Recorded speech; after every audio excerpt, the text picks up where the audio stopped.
Buenos días, sean ustedes bienvenidos a esta actividad. Se les agradece pues, estar aquí el día de hoy, acompañarnos desde sus casas. El día de hoy pues nos reunimos para hacer la presentación del libro de Álvaro Carvajal, Memoria y Justicia, Genocidio de los indígenas mayas en Guatemala. La escogencia de esta fecha no es algo casual, sino muy bien pensada, deliberada con cierto propósito. El día de mañana, 10 de diciembre, se cumplen por ahí 60 años, me falla ahorita la matemática, del Día de los Derechos Humanos, que fue el 10 de diciembre promulgado en 1950. 2 años después ven que se hizo la Declaración de Derechos Humanos. Entonces, que estemos hoy, es una diciembre porque cayó viernes, pues es conmemorativo de no solo presentar el libro, sino también de conmemorar pues, el Día de los Derechos Humanos, ¿verdad? Para esta presentación, pues tenemos aquí al autor, Álvaro Carvajal, y nos acompaña en la exposición Dina Espinosa Bonilla e Ibarra Barbosa Leitón. Primero que todo, unas palabritas para los públicos que no conocen pues, a las personas presentes. Comienzo con Álvaro. Álvaro es doctor en humanidades, con énfasis en filosofía contemporánea de la Carlos III de España. Es profesor de la Escuela de Estudios Generales, a sección de Filosofía, también de la Escuela de Filosofía, ambas de la Universidad de Costa Rica. Trabaja en la Escuela de Ciencias Sociales del Instituto Tecnológico de Costa Rica, el TEC. Es presidente de la Asociación Costarricense de Filosofía, la COFI, y de la Asociación Centroamericana de Filosofía, la CAF. Y es vocal de la Red Iberoamericana de la Filosofía, también la RIF. Ha trabajado con la Comisión Costarricense de Derechos Humanos, CODEU, y la Comisión para la Defensa de los Derechos Humanos en Centroamérica en la década de los años 90. Esto es un asunto interesante mencionar porque nos deja ver que pues, Álvaro tiene una trayectoria y venir trabajando este tema sobre derechos humanos con distintas poblaciones. Actualmente trabaja con el ETNA, que es el Estado de los Derechos de la Niñez y la Adolescencia, y el OBINA, el Observatorio Temático Interuniversitario de Derechos de la Niñez y la Adolescencia, en materia de derechos de la niñez y la adolescencia. Ambos inscritos en la universidad. El OBINA es interinstitucional, de hecho sea paso, la UNED, la UNA y la UCR. Sus líneas de investigación se centran en la epistemología, la filosofía, la tecnología, la teoría filosófica del desarrollo, lógica y argumentación, y el tema que nos trae, filosofía de los derechos humanos y diversidad sexual. Cuenta con 6 libros, varias publicaciones, además pues, de la presente, tiene también derechos humanos, crímenes contra la humanidad, y justicia transicional, una perspectiva filosófica y justicia y memoria, que sería esta la que estamos el día de hoy. Esto como para que conozcan pues al doctor Álvaro Carvajal. A mi derecha tenemos a Dina Espinosa Bonilla. Ella es doctora en educación, doctora en filosofía y letras por la Universidad de Alicante. Es licenciada en filología clásica por la Universidad de Costa Rica, licenciada en filosofía también por la Universidad de Costa Rica y fue becaria de la Agencia Española de Cooperación Internacional para el Desarrollo. Como experiencia laboral, es catedrática de esta universidad. Trabaja en docencia, investigación y acción social en los 3 pilares que componen a esta universidad. Es coordinadora del proyecto Estado de los Derechos de la Niñez y la Adolescencia. Es investigadora del Observatorio Temático, que se ha dicho en la Biblia. Y colabora en la edición de la revista Estudios de la Universidad de Costa Rica. Su área de interés ha sido sobre exología, humanismo, derechos humanos, y el informe que se hace de la otra institución que he dicho de ETNA, que también trabaja Álvaro. Y a mi derecha más próxima, Ivania Barbosa. Ella es profesora asociada e investigadora de la Universidad de Costa Rica. Trabaja en la Escuela de Estudios Generales, en la sección de Comunicación y Lenguaje, y como coordinadora del programa Repensar América Latina del Centro de Investigación en Identidad y Cultura Latinoamericana, CICLA, convertida en la UCR. Tiene un doctorado en estudios de la sociedad y la cultura, en esta misma casa, y una maestría en estudios de cultura centroamericana, convención en literatura centroamericana por la Universidad Nacional. Actualmente integra el Consejo Científico de la Comisión de Publicaciones de la Jornada Académica de la Literatura Centroamericana de la San Carlos de Guatemala, la USAG. Y forma parte del Comité Evaluador de la Revista Iberoamericana de las Ciencias Sociales Humanísticas del Centro de Estudios e Investigaciones para el Desarrollo Docente en México. Tiene diversos artículos publicados en revistas de la Universidad de Costa Rica, la Universidad Nacional, la Universidad Estatal de Distancia, el Instituto Tecnológico de Costa Rica, así como publicaciones en México e Italia, y ha participado en congresos y coloquios a nivel nacional e internacional. Y sus áreas de interés de investigación es la literatura centroamericana del siglo XX y XXI, y el tema de la memoria, estudios culturales y estudios de. Entonces, esto para que pues, conozcamos al panel que nos acompaña el día de hoy a presentar el libro en el marco de derechos humanos, que claramente es algo que no debemos olvidar por los elementos que ha habido tanto en este país como, por ejemplo, el tema de derecho y demás. Entonces, es algo de no olvidar presentar estos temas y para hablar que nos presenta el día de hoy. Dicho esto, le paso la palabra a David para que presente el libro.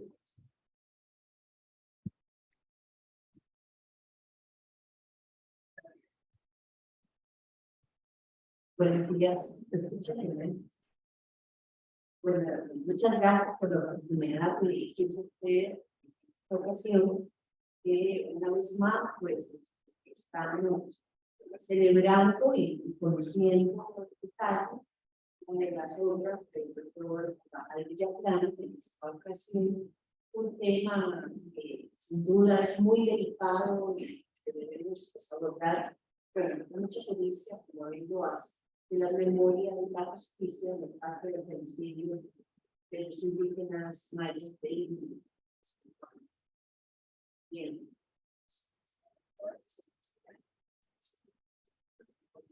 Esta obra está publicada por la editorial Guadalajara,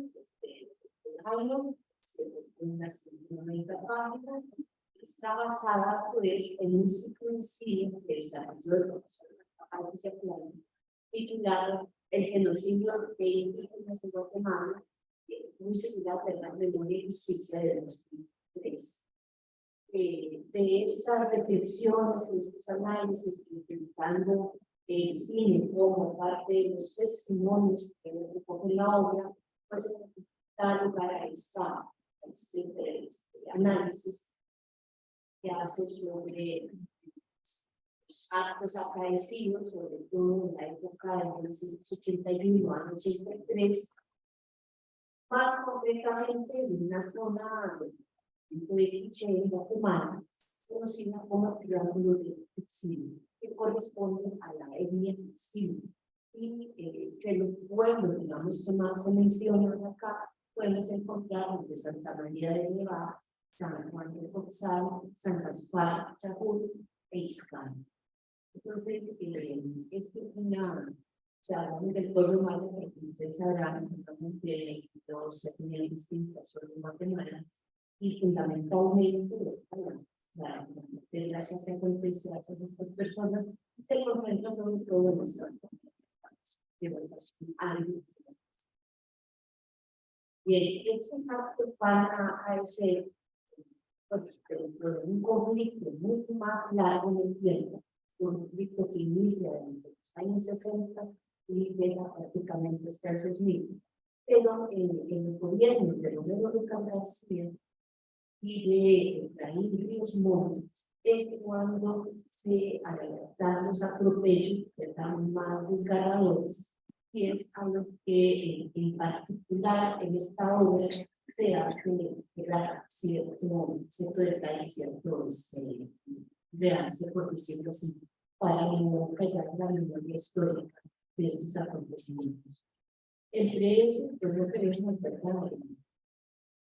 caer en demasiados detalles que la situación tan crítica, pero para darnos una ligera idea de la proporción, la magnitud del daño, el daño pues, incluye 626 aldeas arrasadas, 200.000 personas perseguidas, torturadas y asesinadas. Entre los crímenes que siguen como testimonio de los comentarios, vamos a encontrar las cruces del poblado próximo, de los Rosarios, Guatemala, la tierra arrasada, Blanca, distancia de los herramientas, Gerardo, que saben sus memoriales, que pueden probar de mucha gente, y recientemente incluida la Llorona de la Bustamante. Es mucho más. El análisis se fundamenta en el enfoque de los derechos humanos y aplica una metodología de las 3 voces para reconstruir la memoria de la historia.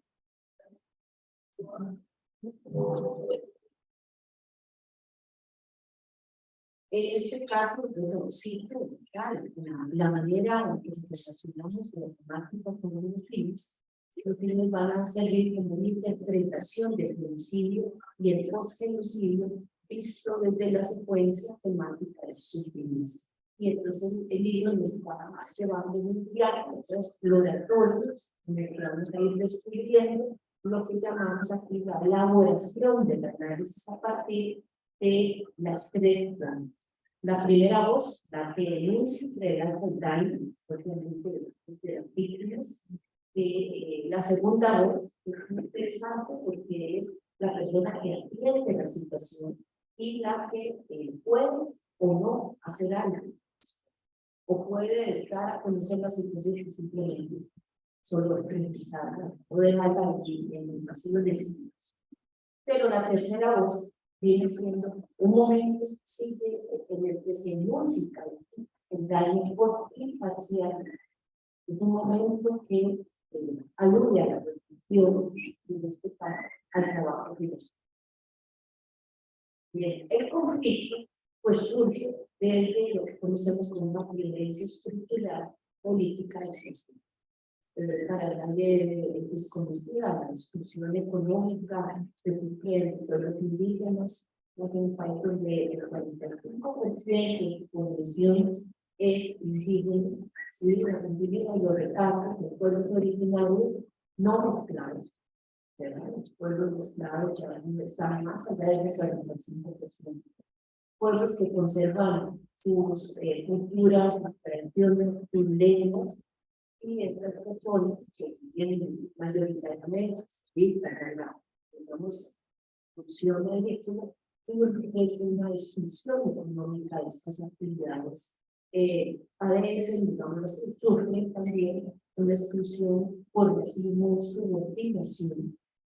Y luego, pues, por supuesto, son víctimas de un conflicto que los envuelve en que el anticomunismo y el antirreformismo que pretendía mejores condiciones de vida, finalmente, con un equilibrio más una sociedad más equitativa, pero parte de toda esa circunstancia política también nos va a envolver y lleva a conducirnos a esta herencia.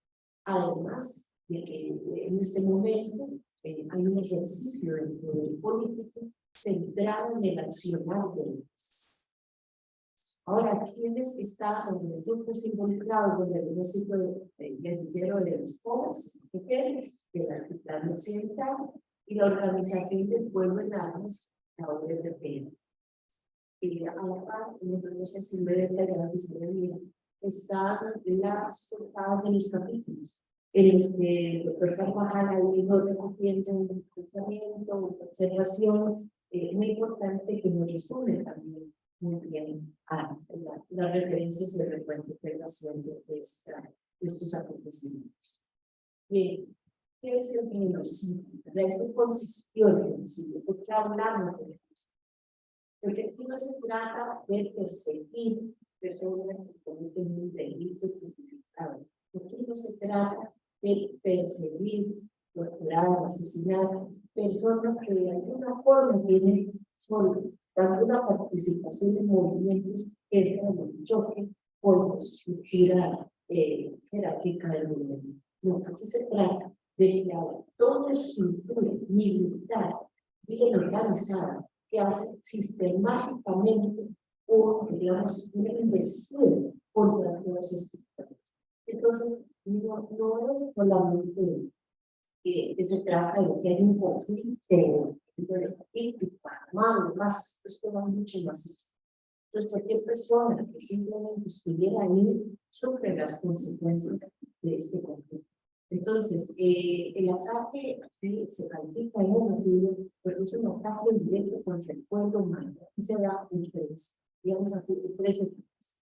Las masacres indiscriminadas contra los pobladores, la persecución de los que lograban huir por para no dejar testigos, y los sobrevivientes llevados a campos de concentración que ellos llamaron pues, aldeas modelo o campos de reeducación.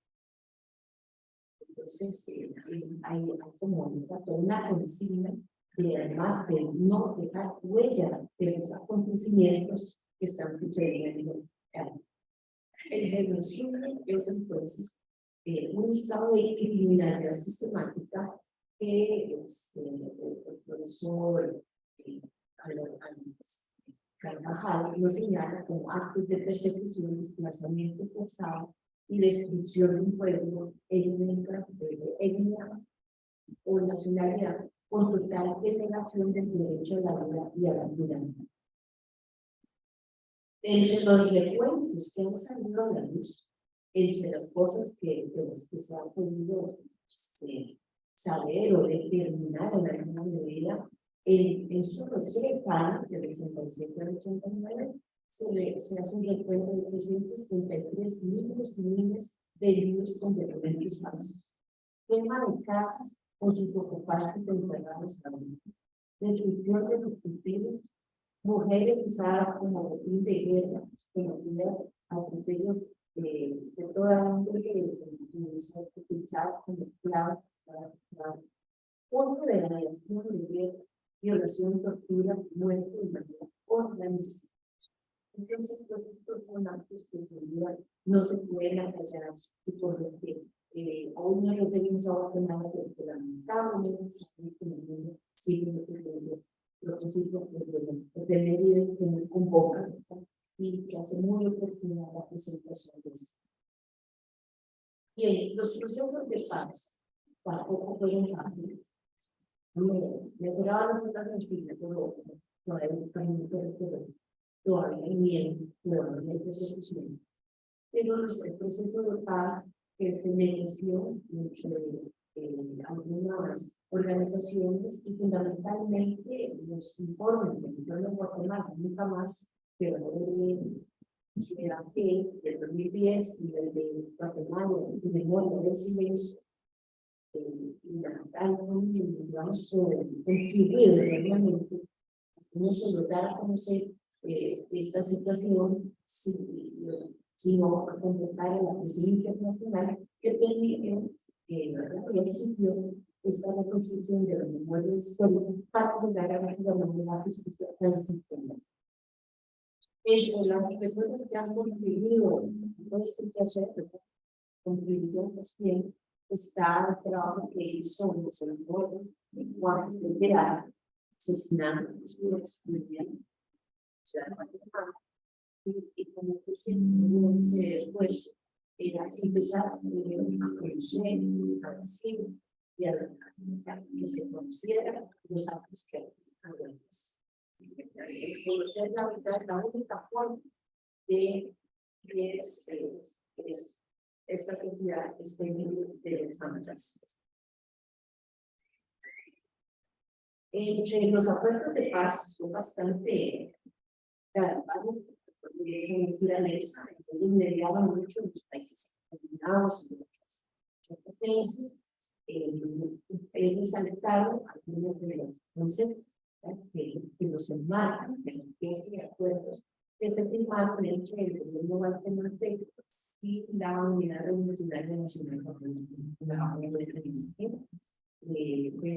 que son alrededor de finales del siglo XX y algunas cosas se escriben un poco más. Y podemos decir que a pesar de que empezaba de los 20 años de que se firman los acuerdos de paz, pues que actualmente tenemos movimientos, pero tenemos gente que vivió esos europeos y gente que todavía no sabe dónde están justamente qué pasó con ellos. Vemos cómo se destaca, ¿no?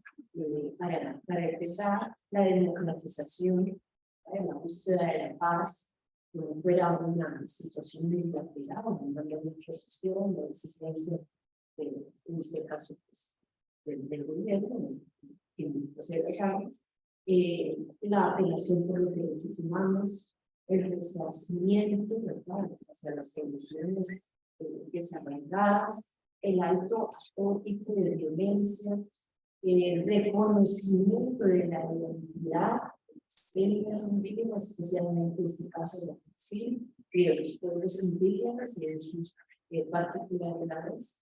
También aspectos socioeconómicos y la situación real, un cambio del campo comercial justo para todos los pueblos, el fortalecimiento del poder civil, el cese al pueblo, pues no llega tan rápido, y también pues, la necesidad de que hubieran reformas constitucionales para mejorar no solo la condición de vida del pueblo, sino también para que estos miembros también hay una educación de la comunidad electoral, se abren los espacios de legalidad, el reconocimiento de la restauración, la implementación, cumplimiento y verificación de los acuerdos de paz. La participación normalmente en este intervenimiento, organizaciones internacionales y la esperanza de un acuerdo de paz firme. Aquí podríamos hablar, para ir cerrando, de conceptos muy importantes como verdad, justicia y reparación de daño. Y esto nos lleva a plantearnos precisamente una consigna, y es que los crímenes contra la humanidad no deben quedar impunes. No puede acallarse la voz cuando la gente haya sufrido tanto, haya muerto, siempre esa voz debe ir. Y se la debemos, los Estados Unidos se la debemos a los que han muerto.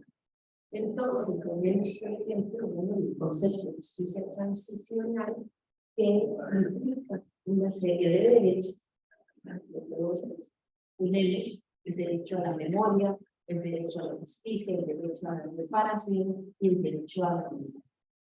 Claro, ustedes digan muchas verdades, sí, pero todas hay que comunicarse.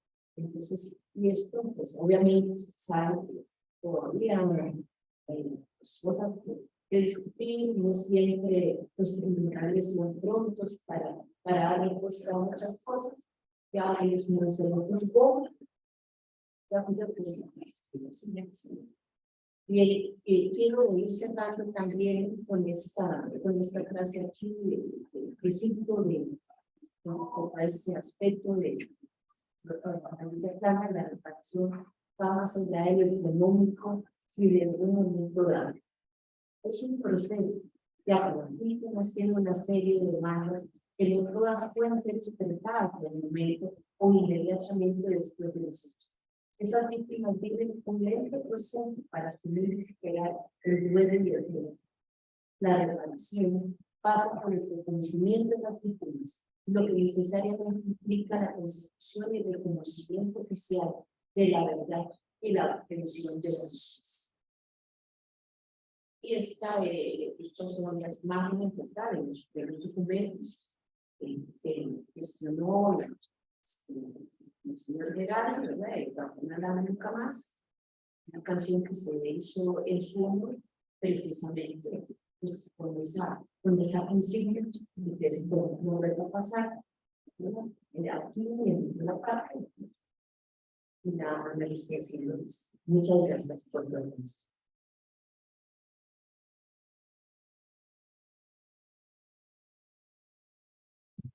Buenos días. Gracias a Álvaro que me invitó a presentar el libro también.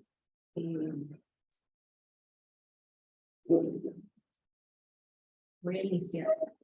Hay una placa en la Constitución, en la Plaza de la Constitución de Ciudad de Guatemala, a pocos metros del Palacio Nacional, que dice lo siguiente, comillas: justicia para las niñas de Guatemala, en memoria de las 41 niñas asesinadas en el lugar segundo virgen de la Asunción.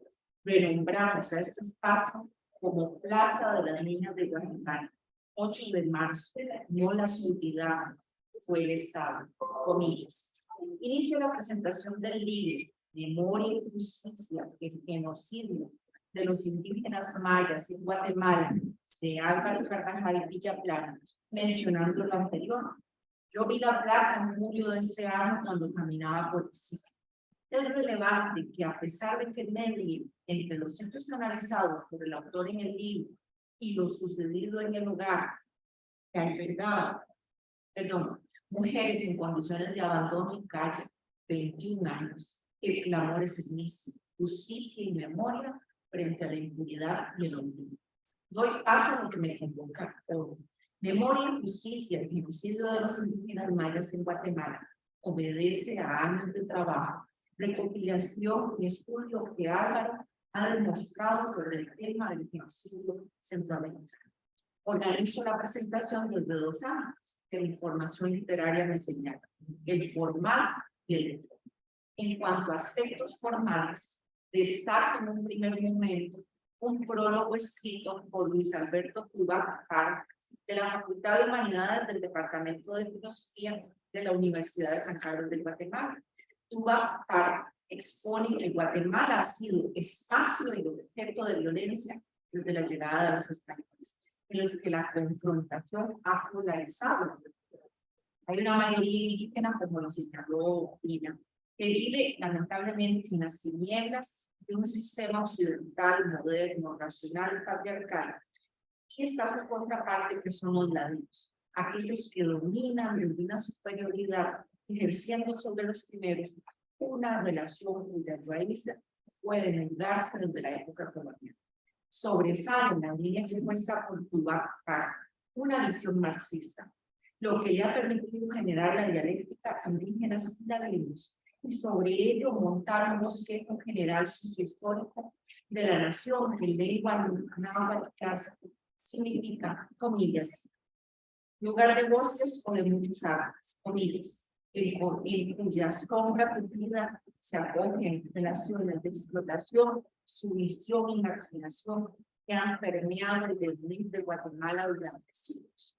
En la introducción, cuyo título es Los filmes como narraciones de la barbarie, se evidencia que el grupo generador del libro son esos filmes seleccionados, como ya lo dijo Dina, para un ciclo de cine llamado El genocidio de indígenas en Guatemala, Memoria y Justicia, con lo cual da cuenta de 6 materiales audiovisuales que en un sentido de pertenencia y pertinencia rondan la guerra y el a saber, Guatemala, la tierra arrasada, 2004, del Gaya, Las Cruces, Poblado Próximo, 2006, de Rafael Rosal, el cortometraje Blanca, 2006, de Alejandro Grisóstomo, Distancia, 2010, de Sergio Ramírez, Gerarte, 2010, de Sami y Jimmy Morales, y por último, El eco del dolor de mucha gente, del 2011, de Ana Lucía Cuevas. Hay otra cinta, La Llorona, del 2019, de Jairo Bustamante, que también sirvió de referencia para contextualizar más recientemente el juicio contra el general Jair Ríos Montt, que da sustento a las situaciones genocidas durante poco más de 3 años. Con lo anterior, puede reconocerse que las tareas del ciclo de cine fueron el pretexto para dialogar con espectadores cinematográficos con el genocidio guatemalteco. Son narraciones, las cintas son narraciones, son puestas en escena, resignificaciones y revisitaciones al pasado despectivo y despectivo en aras de intereses políticos y de deslegitimación de los derechos humanos. El libro consta de 5 acá. Yo no los puedo obviar, a saber, 1, todos entre comillas. La guerra no es para nosotros, La guerra es para quien le guste pelear. 2. Los que logran escapar son los testigos. 3. Conocer la verdad es la única forma de decir que esta sociedad está libre de los fantasmas del tiempo. 4. Para que conozca nuestra historia, para que no se olvide de ellos. Y 5. Ese no tiene comillas, impunidad del virus, una enfermedad. Los primeros 4 se reconocen, como les dije, por el entrecomillado.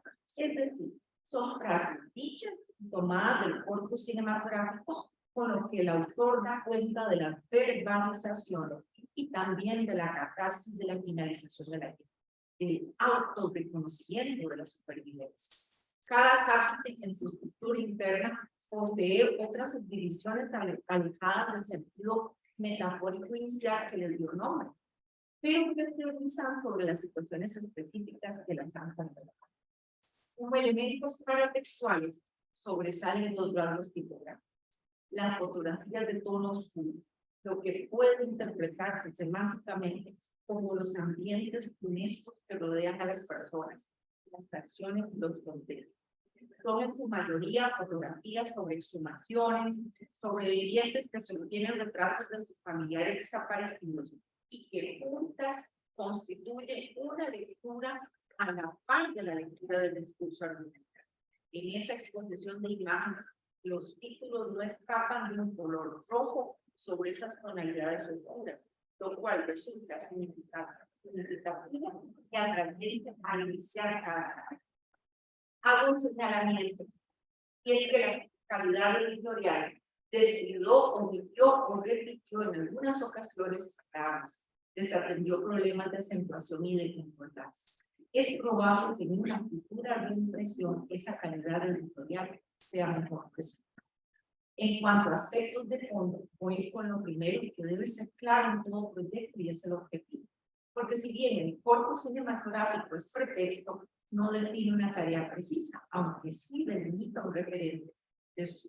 Es por lo anterior que en la página 26 se reconoce que el libro, comillas, propone una síntesis y análisis del proceso de genocidio, comillas, y con él aparecen otras tareas como las que siguen, comillas, presentar los antecedentes, la política y la estructura singular que caracteriza este genocidio, comillas. Otro objetivo es, comillas, mostrar cómo la estructura del poder de Guatemala persiste en mantener la impunidad, así como las dificultades existentes para la reconciliación nacional y el resarcimiento respectivo.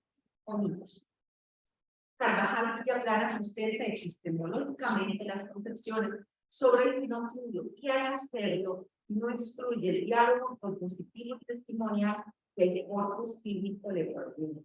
Por lo anterior, integra las 3 voces que Dina también explicó que en su momento planteó Vladimir Yáñez, así como la aportación de Carlos Cibó y de Jonathan Soto, entre otras contribuciones y puntos de vista.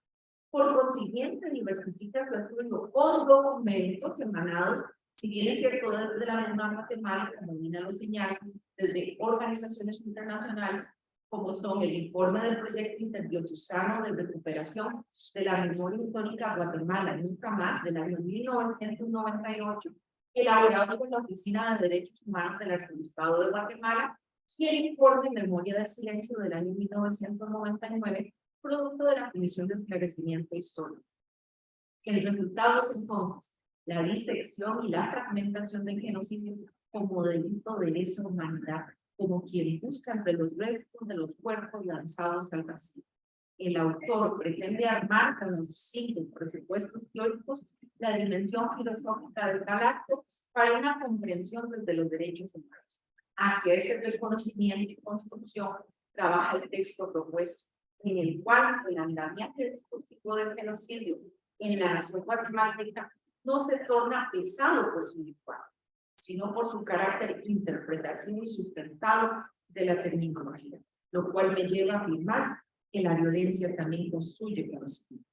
Sin ahondar mucho en cada apartado, solo mencionaré puntos en los que se detuvo mi lectura. Memoria y justicia del genocidio de los indígenas mayas en Guatemala discurre, por ejemplo, en el tercer capítulo, con la contextualización calidoscópica de quienes fueron las etnias afectadas por el conflicto armado, la guerrilla, el ejército y los que estuvieron en el mando presidencial al momento del genocidio. En ese ambiente asfixiante y abrasador, el macrodiscurso de la Guerra Fría polarizaba entre quienes debían matar, asediar, torturar, desaparecer y asesinar, y quienes eran las víctimas. Guatemala no escapó a los intereses de Estados Unidos de Norteamérica contra esa amenaza comunista, aunque eso además de significar la violencia ejercida por la guerrilla, que también es retratada en los filmes. El autor de una postura dialéctica considera el riesgo colectivo. En esas líneas el texto condensa un carácter pedagógico manifiesto de principio a fin. Es decir, para aquellos que no saben o dimensionan el genocidio, esta obra brinda las conceptualizaciones teóricas como un primer acercamiento epistemológico. Por consiguiente, quienes van leyendo se van a encontrar una periodización sobre el genocidio guatemalteco, la escritura que lo sustenta, los sujetos que lo cometen, para finalmente colocar en la palestra las inacabadas tareas de la justicia. En concordancia con el segundo objetivo propuesto, el libro devela una contextualización política que permite lamentablemente visualizar que en los periodos de administraciones presidenciales que fueron muy cortos y sucedieron unos a otros, el terrorismo de Estado masacró comunidades indígenas mayas. Los periodos presidenciales de Romeo Lucas García, Efraín Villalpón, Humberto Mejía Víctor, sí, son como los escribe Rigoberta Menchú, por cierto, me llamo Rigoberta Menchú, y así me nació la conciencia, los más cortos, pero los más intensos en la violencia, tanto que forzaron su exilio primero a México y luego a Francia. Con el corto espíritu resultó acertada la interpelación hecha por el autor con las víctimas. Las cintas complementaron ejercicios fundamentales de la memoria, con los que no fue casualidad reconocer que el lenguaje contribuye con la memoria, tal como lo describe Maurice Polgras. Por lo anterior, en el posicionamiento del espectador, investigador y escucha, el autor transfiere al texto escrito la memoria, la activación del recuerdo, el silencio, el trauma, la verdad e incluso el olvido. Resulta significativo que la palabra o la imagen y el silencio mismo permitan la representación del mundo diverso sobre acontecimientos de una colectividad acallada, pero con igual capacidad años después para salir en cámaras y exponer el dolor humano. Me permito traer a colación un libro de Liliana Rodríguez del 2020 que se titula Modalidades de Memoria y Archivos Afectivos, Cine de Mujeres en Centroamérica. El autor escribe, comillas, el arte se aproxima más a lo real, deja de ser estética para hacer intervención política en el conflicto, comillas. Es entonces que homologo la tarea que en un primer momento hiciera Álvaro al lugar tanto en los filmes como en los textos teóricos, con la finalidad de aproximar a aquellos que no sabiendo lo que es el genocidio, lo reconozcan en sus dimensiones conceptuales. Entonces, en este sentido, otro filme, El eco del dolor de mucha gente o La Llorona, redimensiona la verbalización de las personas sobrevivientes del genocidio, con una carga afectiva, evidente, en palabras de Rodríguez, cuando acota que el texto cultural sincopado deviene reflexión filosófica al mismo tiempo que archivo histórico de los afectos. Por lo que a pesar de que la guerra haya finalizado, la ciudadanía habita en los márgenes de una emocionalidad y fragilidad marcadas por el deseo de justicia en aras de un desastre.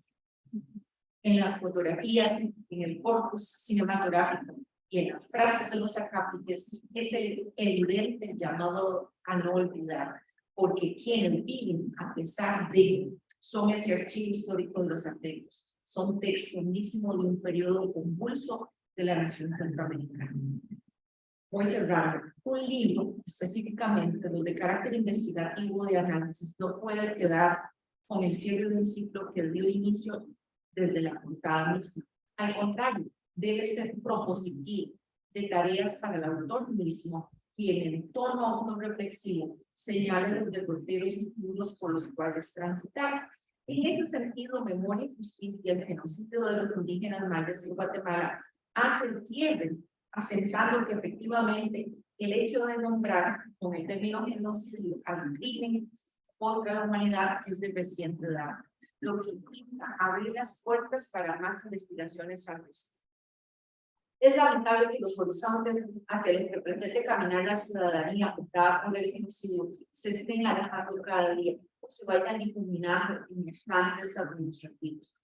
La justicia de alcance colectivo parece también alejarse cada vez más en los archivos del olvido, del silencio, del descuido judicial y penal, y la omisión también.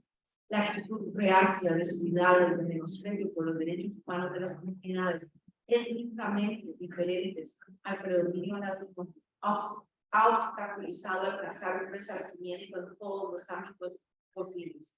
En esa línea, entonces, el corpus clínico supo apoyar representativamente voces fuertes, mundos de vida que aún sobreviven desde la resiliencia y la fuerza magnética del no olvido. Carvajal Villaplana escribe sobre temas abiertos en las conclusiones, como los papeles de las iglesias en el conflicto armado, las situaciones de la violencia contra las mujeres, la niñez desaparecida y secuestrada durante los años de violencia, así como los conflictos de la tenencia de la tierra. En su conjunto, esto puede ser redimensionado a la luz del presente siglo, con el fin de sopesar qué queda pendiente, con cuánta intensidad se ha barrido del panorama nacional problemático los rescoldos de una guerra caliente que aún hoy atiza las memorias de quienes la sobrevivieron. Mañana 10 de diciembre se celebra la Declaración Universal de los Derechos Humanos, razón que nos convoca hoy. Por eso mismo me auno a una de las tareas señaladas por los Objetivos de Desarrollo Sostenible, el objetivo 16, comillas, promover sociedades justas, pacíficas e inclusivas, y cuya meta 16.3 es, comillas, promover el Estado de Derecho en los planos nacional e internacional y garantizar la igualdad de acceso a la justicia para todos. Comillas. Tanto el libro de Álvaro Carvajal Villaplana, Memoria y Justicia, el genocidio de los indígenas mayas en Guatemala, como lo acontecido en el hogar seguro, Virgen de la Asunción en el 2017, son eventos de la historia, son pasados. Lo que une a ambos actos aparentemente disímiles es que equilibrar no una guerra ni una batalla, sino múltiples y constantes, persistentes, para que el clamor por la justicia no sea acallado ni sea olvidado. Gracias.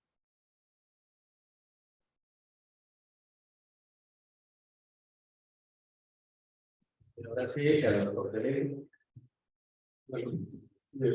Buenos días y muchas gracias. Bueno, este texto, el tipo de texto lo hice con Ángela Ramírez.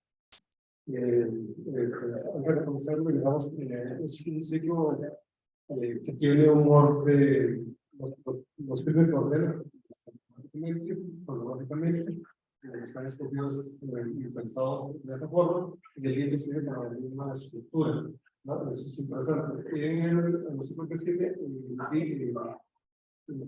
Ángela hacía el análisis bíblico y yo hacía el análisis de contenido filosófico, ¿no? De aspectos. Entonces, eso es importante. Ahí agradecerle a Ángela el trabajo colaborativo que hicimos en este trabajo.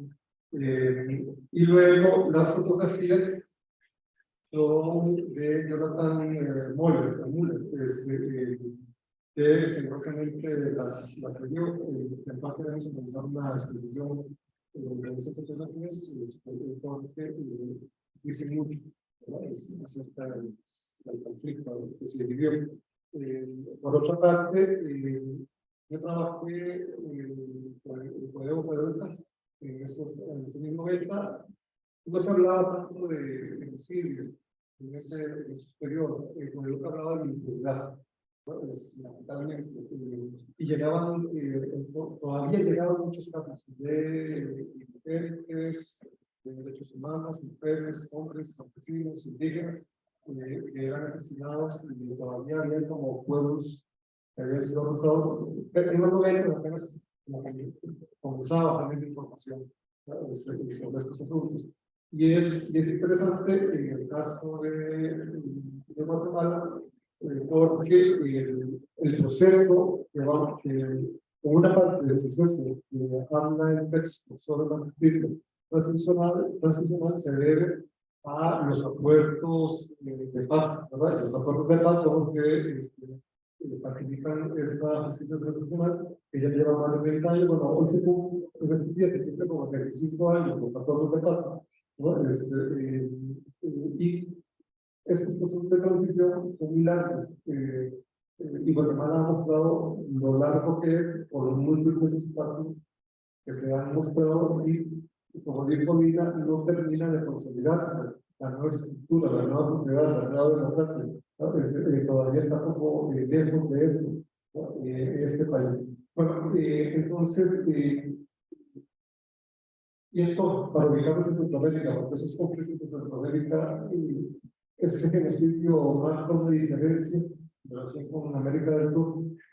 Por aquí, aunque en América del Sur hubo masacres, intentos de exterminio de grupos políticos y demás, el genocidio que vive en Centroamérica tiene unas características como muy diferentes de América del Sur. Bueno, solo quería un momento entrar un poco en el genocidio en Guatemala, porque hablamos de genocidio fundamentalmente, y en eso vamos a ver el asunto del concepto. Algunas características de ese concepto, porque la dificultad o una discusión que se dio en Guatemala fue la forma en que la Convención de Genocidio define.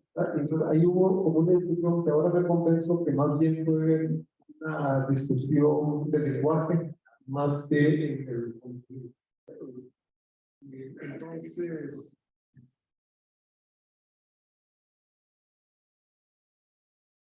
bueno, el informe Guatemala nunca más, Memorias del Silencio, indica que las masacres y los actos violatorios de derechos humanos por parte del ejército y la estructura fueron actos de genocidio. Ahí es donde comienza la discusión, llamándolo actos de genocidio, pero así aparece en la convención. Esta conclusión, entonces, es respaldada mediante la definición de genocidio del artículo 2 del sistema de la Convención para la prevención y la sanción del delito de genocidio de 1948, que fue ratificada en el Estado de Guatemala en 1949, y entonces se determina ahí como acto o delito de genocidio dos elementos: mostrar la intencionalidad de la destrucción total o parcial de un grupo nacional, étnico, racial, religioso, por cierto grupo, y que se cometieron al menos alguno de los 5 hechos o actos de genocidio que se mencionan en el dicho artículo 2, por ejemplo, las masacres. Para fijar el acto de genocidio, la CEH estudió, como ya dijo Dina, varias regiones, pero aquí fundamentalmente Varillas, norte de Huehuetenango, Navaja, Quiché y Baja de La Paz, en que hubo más denuncias de masacres de la población maya entre el 81 y el 83. Hay que recordar que los genocidios son por edad en periodos muy cortos, ¿no? Entonces, ese acto tiene una planificación. Bueno, en términos, como lo dicen algunos autores, es un acto de existencia con tecnología y todo lo demás, ¿no? Entonces, esa característica está presente en este genocidio. En estas zonas, el ejército identificó varios grupos del pueblo maya como el enemigo interno, porque es una característica, ¿verdad? Definir cuál es el enemigo interno, porque en este caso formaban o podían formar, no eran la base de sustento supuestamente de la guerrilla. Este enemigo interno tiene un contexto más abarcado, más global, de la doctrina de seguridad nacional, como bien lo mencionó Ibañez, impulsado por los Estados Unidos. Y este término en Guatemala, ya por las propias características, se extendió para incluir a civiles y a grupos étnicos. Rafael Leckie dice que el genocidio es el término usado entonces para comprender la exterminación de grupos humanos o pueblos que no sucede como una crueldad accidental o incidental, sino que esa crueldad es planificada, organizada y con toda una intencionalidad. Entonces, aquí el genocidio va más allá de la eliminación física de las personas y este concepto más bien engloba una serie de acciones destinadas a la destrucción de la base de supervivencia de los grupos como tal. El arrasar con los cultivos, con el maíz, con el significado religioso que tiene, va a la raíz del genocidio. El genocidio, además, ya se dijo, la síntesis de persecución, de desplazamiento forzado, de destrucción de pueblos, etc. Es la negación de la pluralidad, como dice Ana Arendt, y de la, según Israel Charty, la definición efectiva tiene 4 componentes. La definición de los objetivos, como ya lo dijimos, el autor del genocidio, el perpetrador, define su objetivo, y esto lo hace por medio de una serie de justificaciones ideológicas y utiliza obviamente una racionalidad y una razón que justifica esa acción. Al ser el genocidio unilateral, es como un arma, como una pistola, se apunta, que dispara, lo que te apunta, es esa unilateralidad, es la que pone en práctica el plan de exterminio. Y en Guatemala se encuentran varios documentos en el que esto se dio. Los criterios o motivos para justificar el genocidio pueden ser variados. Lo característico es definir cómo en el mundo interno hay una naturalización o deshumanización, una animalización y una separación de la humanidad, como dice Ana Arendt. Y esto habría que ver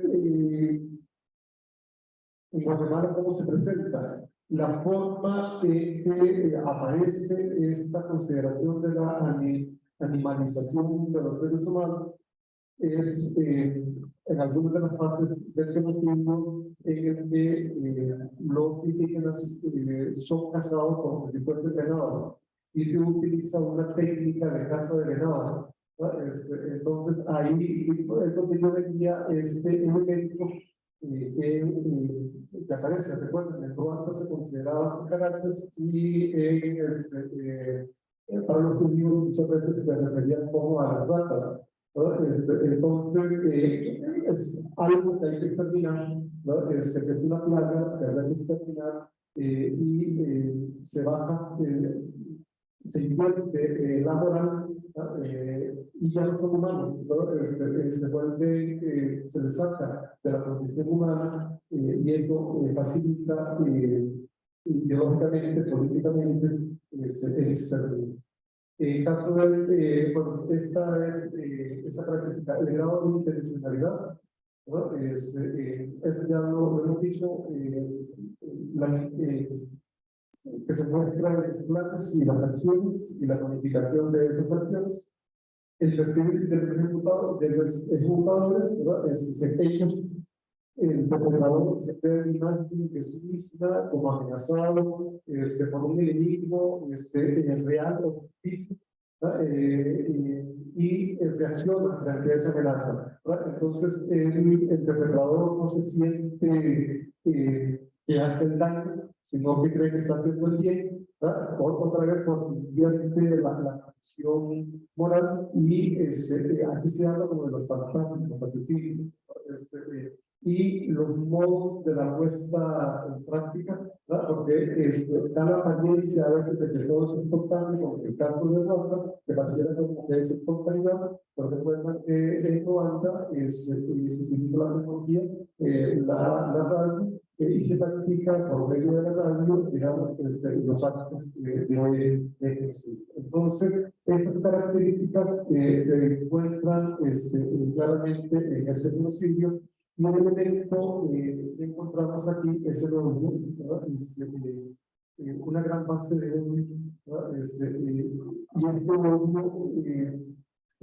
puede ser que lo sientan los perpetradores o no, pero industria en una serie de población y esto conduce a la organización de la bueno, nada más digo esto en el plano más general, en este texto de Víctor Raquel, quiero dar testimonios de aquí. Claro, lo que él dice está referido más al genocidio del Holocausto de los judíos, pero de alguna forma también lo podemos encontrar en Guatemala. El primer asunto es matar a una persona jurídica, ¿verdad? Que hay en el ser humano, la destrucción de los derechos humanos, esa matanza de la persona jurídica, cuando se ha referido al holocausto, porque se refleja además en los campos de concentración.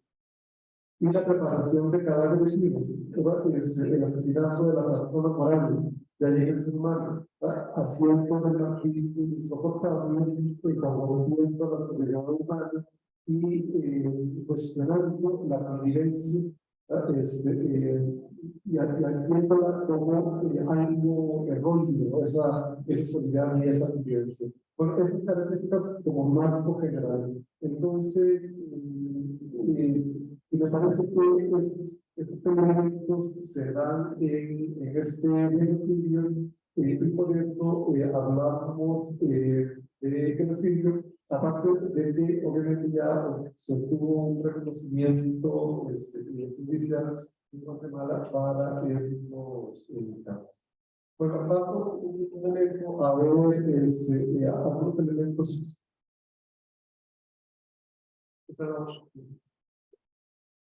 Sobre justicia profesional,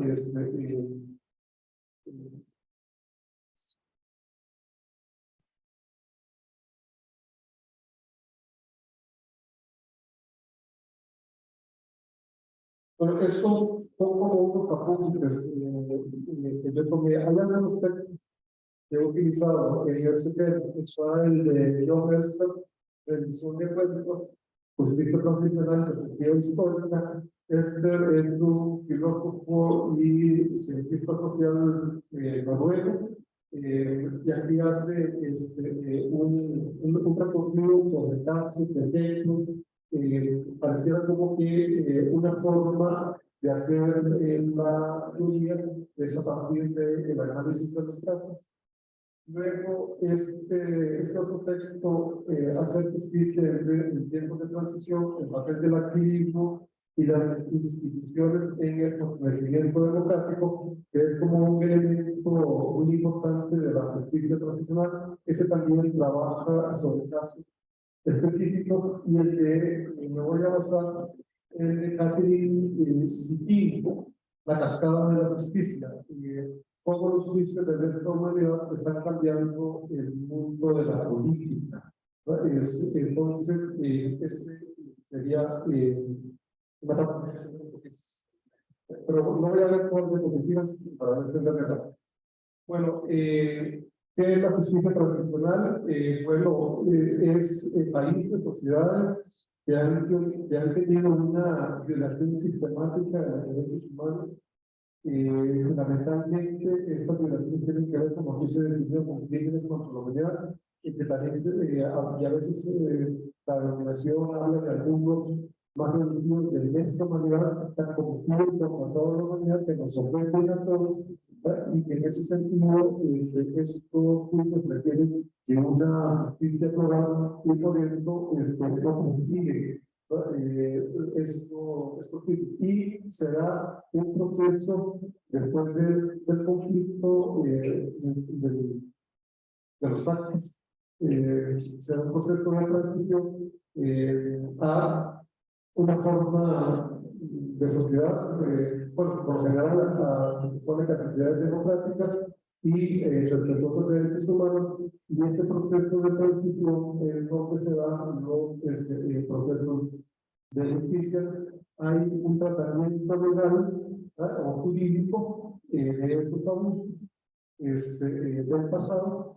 Hay además el desarrollo de una cultura de responsabilidad democrática para hacer ese análisis y de responsabilidad individual. Esto es como muy importante y hay un reconocimiento de este proceso histórico. Hay varios mecanismos que lo mencionó Dina, para esta justicia y necesariamente una reforma institucional porque se tienen que fortalecer los sistemas de justicia y a veces se crean instituciones de justicia para resolver estos casos que son contextuales, típico de Ruanda y Sudáfrica, que introducen elementos contextuales de sus sociedades y sus culturas a estos procesos. La creación de las condiciones de verdad como un mecanismo que recoge la voz, las voces, fundamentalmente las voces de las víctimas, que intenta fijar los hechos, que pueden ser muy populares. En Guatemala esta característica es interesante porque hay dos informes. Hay mucha desconfianza, hay dos informes y el arzobispado también lo que hace es no es que las víctimas llegan a dar la denuncia porque no hay las condiciones, sino que los catequistas van a las comunidades a recoger esas denuncias. Aquí hay unas características interesantes en Guatemala, estos mecanismos. Hay un programa de reparaciones. De hecho, en Guatemala existe algún documento de los acuerdos de paz que habla de estas reparaciones, pero que es el aspecto como más complejo que es todavía como que requiere mucho desarrollo. Y luego está la justicia penal, que es la responsabilización individual de los actores, los perpetradores, que en el caso de Guatemala, la mayor parte de los juicios han sido, digamos, establecidos. La condena al Estado de Guatemala por parte de la Corte Interamericana de Derechos Humanos, salvo algunos casos y el proceso que se siguió a por parte de en el periodo corto en el que estuvo esta propuesta que hizo este proceso. Bueno, hay cómo desarrollar una visión filosófica, cómo elaborar una teoría filosófica. Es algo que no está en el texto, porque es un texto corto y demás, pero es una preocupación filosófica y hay dos técnicas, por lo menos, de la teoría del mundo. Entonces, es una perspectiva ideal, a veces legal, es una teoría normativa, donde se plantea una concepción de justicia, una idea de parcialidad, unos valores que se perseguir, unos principios que se deben acotar, que se dan en el ámbito de la responsabilidad o de la razón, por decirlo de alguna forma, es algo que es muy tradicional en filosofía, ya viene desde Aristóteles, pero es parcial porque podría, digamos, pues sí, ya lo que hay que hacer sin considerar el contexto. Y luego una teoría o que van del punto a la teoría, como los ejemplos que estoy viendo, se analizan los casos, se elaboran elementos, se va construyendo esa teoría de lo particular pasivo y se van, digamos, como viendo como los diferentes maneras de hacer justicia profesional en diferentes países, que han sufrido los crímenes, y que van dando explicaciones y descripciones de estos procesos. Para mí, la idea sería encontrar como un punto medio entre esos dos elementos, entre la parte crítica y el aspecto nacional de la. Sí, bueno, hemos visto, y en el caso de Guatemala, esa realidad de la justicia profesional es múltiple, es muy variada. Hay países que no han hecho justicia profesional, Brasil, por ejemplo, España, ¿verdad? Ese es el caso más típico. No sé si El Salvador, ¿verdad? Porque hubo como un acuerdo ahí entonces, hay otros que hay otros que han como perdonado. El caso de Guatemala es muy interesante en esta diversidad de formas de resolver, porque no hubo una amnistía, pero fue parcial. No hubo amnistía en torno a los crímenes contra la humanidad, y tiene esa peculiaridad este caso. Hay una preocupación entonces epistemológica y moral que pretende ver esa importancia de los juicios, ver la dificultad de cómo establecer o encontrar la verdad, como os he dicho, que puede haber muchas voces, mucha diversidad, pero hay que quitar en algún momento, digamos, cuál es esa verdad, y hay que determinar cuáles son los crímenes para poder hacer los juicios, ¿verdad? Y así fue el estilo, y también, obviamente, ya esto lo vuelve más complejo. Hay como una gran variedad de posturas razonables, ¿verdad? Ahora, todas esas posturas tendrían el mismo nivel, o hay que llegar, digamos, a un acuerdo para poder determinar los procesos de justicia. Y obviamente esto implica un compromiso con la libertad epistemológica, no solamente ético, sino epistemológico, con el conocimiento de esa realidad, la cual en este caso en Guatemala se presenta como una tremenda, que no podemos comprender, que no entendemos por qué se da, y que intentamos aproximarnos al entendimiento de esa realidad que significa o no significa justificarlo. Bueno, eso me lo puedo saltar. ¿Cómo se construye? Eso hace como referencia a Carlos Pivot, cómo se construye ese espacio en que la víctima puede hablar, o ese espacio de transición. Bueno, aquí solo voy a plantear las preguntas.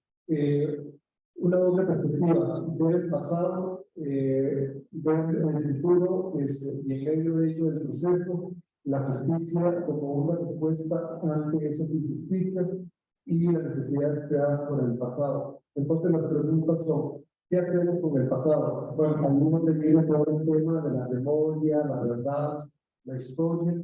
¿Qué hacemos con las víctimas? Aquí son los juicios, las reparaciones. ¿Qué hacemos con los criminales? Otra vez los juicios, la rehabilitación, ese tipo de las condenas, ¿verdad? Y el carácter transformador que tiene la justicia en estos procesos de justicia. Bueno, pero tenemos un problema de las diferentes visiones, de las diferentes culturas, cómo elaborar una teoría filosófica en torno a la justicia transicional en esa diversidad. Entonces, obviamente, es una investigación que es transcultural. Entonces, la pregunta es, ¿cómo hacer compatible una noción de justicia para toda esta diversidad, o simplemente lo podemos ver como una conclusión histórica, ¿no? Este texto, por ejemplo, no tiene una postura sustantiva, sino que hace una reconstrucción. Debemos simplemente dejar que la justicia se elabore solo a partir de las conclusiones de los casos que se adquieren en el desarrollo jurídico internacional, o se debe plantear algún concepto que venga a la razón, que no sea sustantivo, que pueda ser flexible, que incorpore diferentes visiones culturales. Es un problema interesante. Y en Guatemala podemos encontrar como un modelo que nos puede completar esa pregunta, y los conceptos de justicia son muy variados, y es algo que no tiene el texto, no tiene una discusión, un debate sobre la justicia. ¿No? A eso le falta ahí a este texto. Y luego un aspecto epistemológico, ¿verdad? Demandas de justicia, como la prevención de verdad, ¿verdad? Cómo se concepta el problema del pluralismo, cómo manejar el pluralismo, ese pluralismo es una forma de pluralismo, el pluralismo llega a aplicar una verdad, son todas las perspectivas están en el mismo nivel, todas tienen atención de verdad. Es una discusión epistemológica muy interesante en el proceso de justicia transicional. Entonces, ¿cómo esto que plantea la filosofía analítica, Williams, por ejemplo, cómo decidir entre diferentes pretensiones de verdad para poder fijar la verdad y a poder hacer la justicia? Bueno, y la dimensión práctica, ¿verdad?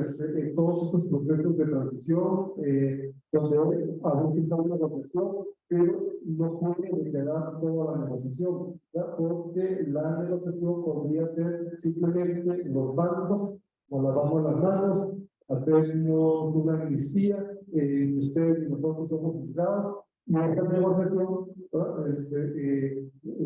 niega o podría negar, digamos, la justicia a las víctimas, y entonces habría que buscar un equilibrio, ¿no? Aquí a veces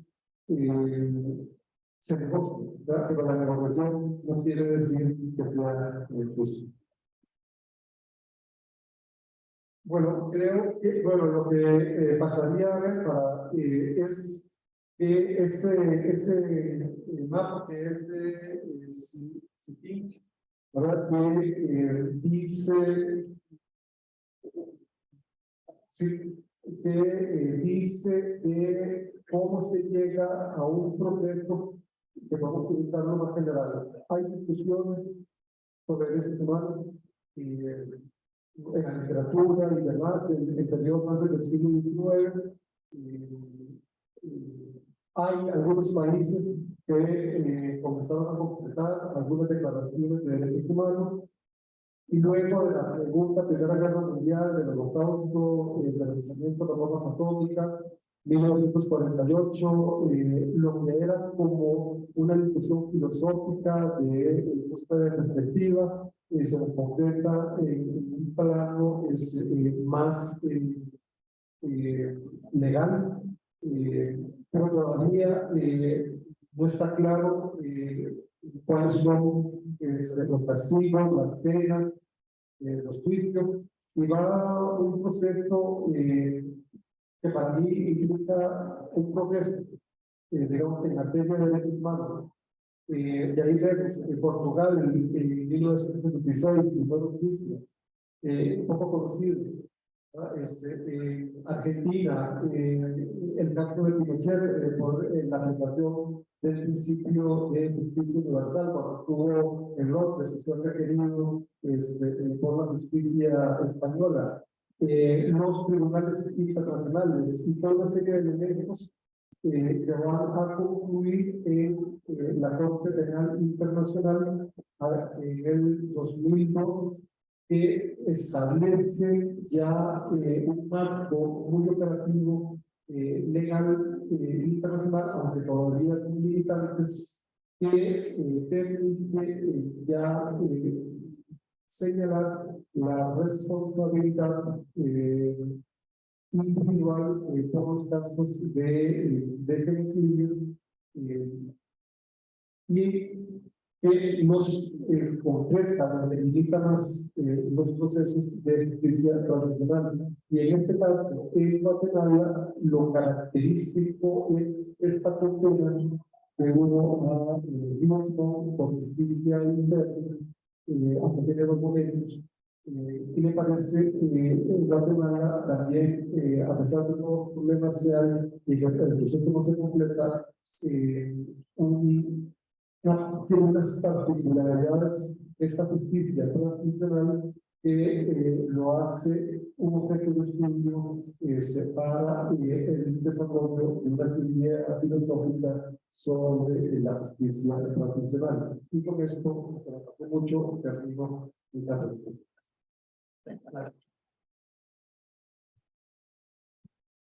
Aquello lo que no se clásico. Bueno, agradecer a Álvaro, a los presentes, la presentación del libro de hoy. No voy a decir mucho, pero me atengo a mi calidad de moderador. Si quiero rescatar las ideas, una idea central, no olvidar, ¿verdad? Porque esto fue un asunto crudo, barbárico, y no se puede caer en el olvido. Y la otra idea que quería rescatar, no sé si se ve bien la pantalla. Ok, hablando de imagen que mencionaba Ivania, en esta imagen no es gratuita, esta imagen es ficticia. Estamos hablando que hay muertos, posiblemente con una bala en el pómulo. Por aquí se ven, no sé si son familiares, pero aquí hay dolor en esta imagen, ¿verdad? Entonces esto es algo que no se puede dejar. Y hacer lo mejor que podamos hacer para pro de los derechos humanos. Eso de mi parte sería para los estamos. Entonces, pues, muchas gracias a los presentes, a Álvaro, Tina y a Iván. Gracias.